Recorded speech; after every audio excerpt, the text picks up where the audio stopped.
নমস্কাৰ শ্ৰদ্ধাৰ শিক্ষাগুৰুসকল আজিৰ এই ভিডিঅ'টোৰ জৰিয়তে বিশেষকৈ নন প্ৰভিন্সিয়েলাইজড অৰ্থাৎ অপ্ৰাধিকৃত শিক্ষক কৰ্মচাৰীসকলৰ কাৰণে এটি গুৰুত্বপূৰ্ণ ইনফৰমেশ্যন আগবঢ়া হ'ব বিশেষকৈ বিটিআৰ অঞ্চলৰ কেইখনমান বিদ্যালয়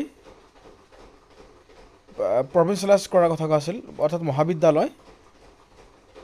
প্ৰভিন্সিয়েলাইজ কৰাৰ কথা আছিল তাৰে সম্পৰ্কত এটি আৰটিআই ৰুজু কৰা হৈছিল আপোনালোকে নিশ্চয় স্ক্ৰীনত অৰ্ডাৰখন প্ৰত্যক্ষ কৰিছে from Shri JP Brahma AIES director of education Bodoland territorial council Kokrajhar ইয়াতে স্পষ্টকৈ ছাবজেক্টত লিখা আছে submission of information under the RTI act 2005 Reference application under RTI Act 2005 dated 20 February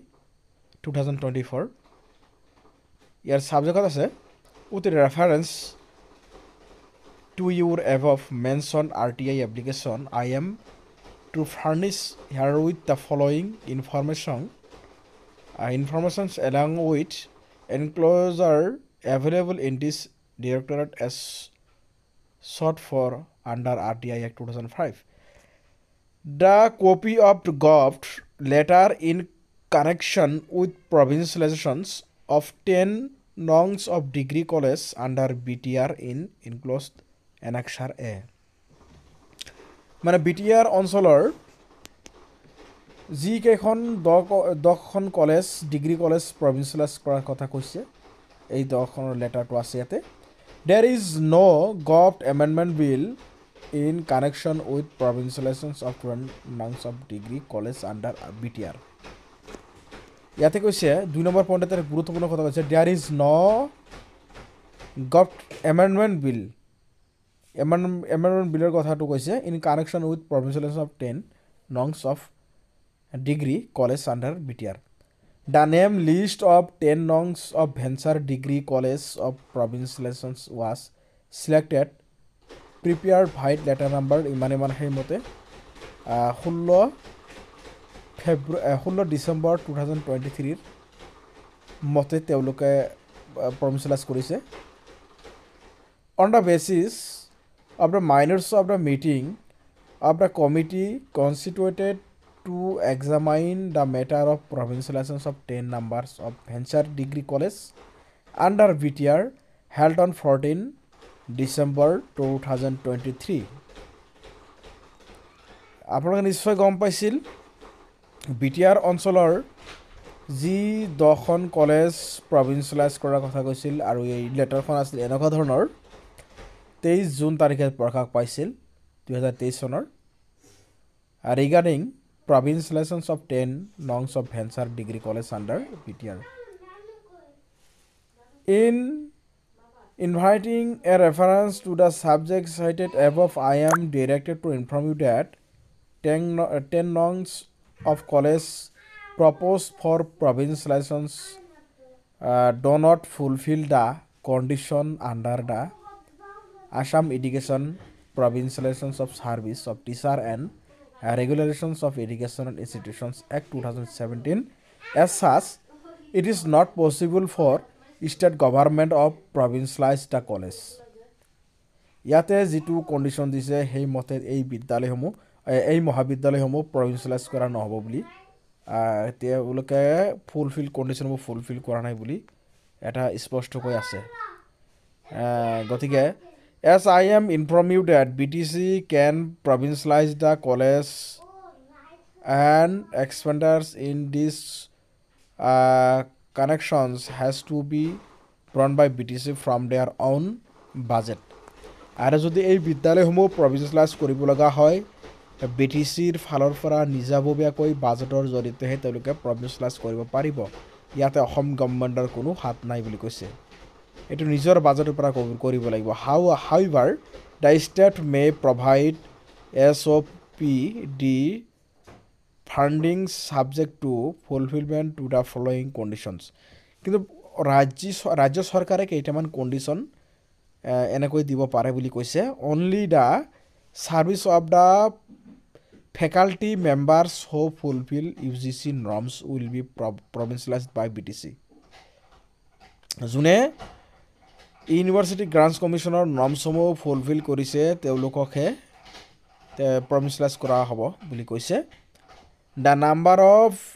faculty and staff who are provincialised has to be same as stipulated in the above reference act 2017 আৰু ইয়াতে কোৱা হৈছে অসম গভৰ্ণমেণ্টে তেতিয়াই এই বিদ্যালয়সমূহ provincialise কৰিব পাৰিব তেওঁলোকৰ আইনৰ আওতালৈ আনিব যেতিয়া নেকি যিটো নেকি 2017 চনৰ আইনৰ আওতালৈ আহিব The faculty members who fall within the standing pattern as per the 2017 Act but have not yet acquired UGC mandated qualifications can be engaged as tutors as provided under the 2017 Act. আৰু 2017 চনৰ আইন মতে যদি নপৰে তেতিয়াহ'লে আগৰ condition মতে নপৰিলে তেওঁলোকে যদি ডিগ্ৰী বা BEd সেট নাথাকে UGCৰ কোৱালিফিকেশ্যন নাথাকে টেট নাথাকে তেতিয়াহ'লে তেওঁলোকক সম্পূৰ্ণ হিচাপে টিউটৰ হিচাপে ৰখা হ'ব বুলি স্পষ্টকৈ কোৱা হৈছে ইয়াতে 2017 চনৰ আইনৰ আওতালৈ আনি 2017 যিটো আইন আছে এই আইনৰ আওতালৈ আনি তেওঁলোকক টিউটৰ হিচাপে দিয়া হ'ব further it is hereby initiated to you the state government enhanced SOPD support would not be linked to provincializations তাৰমানে তেওঁলোকৰ বিদ্যালয়সমূহ প্ৰভিঞ্চিয়েলাইজ কৰা হৈছে যদিও আগৰ যি গাইডলাইন আছিল সেইমতে তেওঁলোকে দৰমহা নাপাব তেওঁলোকক টিউটৰ হিচাপে ৰখা হৈছে also it may be mentioned that the same dispensations is strictly limited to the 10 rungs of college reference above and not beyond and it should not be cited as precedent future by BTC or authorities. This has the approval of Honorable Chief Minister Assam. গতিকে এটা খুব গুৰুত্বপূৰ্ণ বিষয় BTADৰ যি দখন আছিল number 10 provincialise হ'ব লগা তেওঁলোকৰ কাৰণে খুব এটা ভয়ংকৰ খবৰ আহি পৰিছে ইয়াতে লিখিছিল তেওঁলোকৰ যি আইনৰ আওতালৈ আছিল 16 ডিচেম্বৰ 2023 আৰু এই নিয়ম মতে তেওঁলোকৰ পোষ্টসমূহ প্ৰভিঞ্চিয়েলাইজ হোৱাৰ লগে লগে দৰমহাৰ কথাটো সম্পূৰ্ণভাৱে তেওঁলোকে স্কেল পেড পাবলৈ সক্ষম হ'ল হয় কিন্তু এতিয়া যিটো কণ্ডিশ্যন গাঁঠি দিছে তেওঁলোকে কিন্তু টিউটৰ হিচাপে থাকিব লাগিব টিউটৰ হিচাপে থকা মানে তেওঁলোকৰ দৰমহা কম UGCৰ গাইডলাইনৰ কথাটো কৈছে আৰু প্ৰভিঞ্চিয়েলাইজেশ্যন এক্ট যিটো আছে 2017 চনৰ যি অভিভপ্ত আইন সেই আইনৰ আওতালৈ আনি টিউটৰ হিচাপে তেওঁলোকক এংগেজমেণ্ট দিয়া হ'ব বুলি কোৱা হৈছে গতিকে এইটো এটা খুব ভয়ানক খবৰ BTADৰ যিকেইখন 10খন কলেজ লোৱা হৈছে মহাবিদ্যালয় লোৱা হৈছে এই মহাবিদ্যালয়সমূহ কিন্তু টিউটৰ হিচাপে ৰখা হ'ব এই নটিফিকেশ্যনৰ জৰিয়তে আমি স্পষ্টকৈ ক'ব পাৰিলোঁ যিটো ইয়াতে লিখা আছে 13 মাৰ্চ কোনোবা এজন RTI কৰিছিল RTIৰ ফাইলত তথ্য কিন্তু ওলাই আহি পৰিছে তেওঁলোকে কিছুমান কলেজ আছে এনেকুৱা কলেজ আছে গাইডলাইন ফুলফিল কৰা নাই কিন্তু কণ্ডিশ্যন ফিল আপ নকৰাকৈ তেওঁলোকক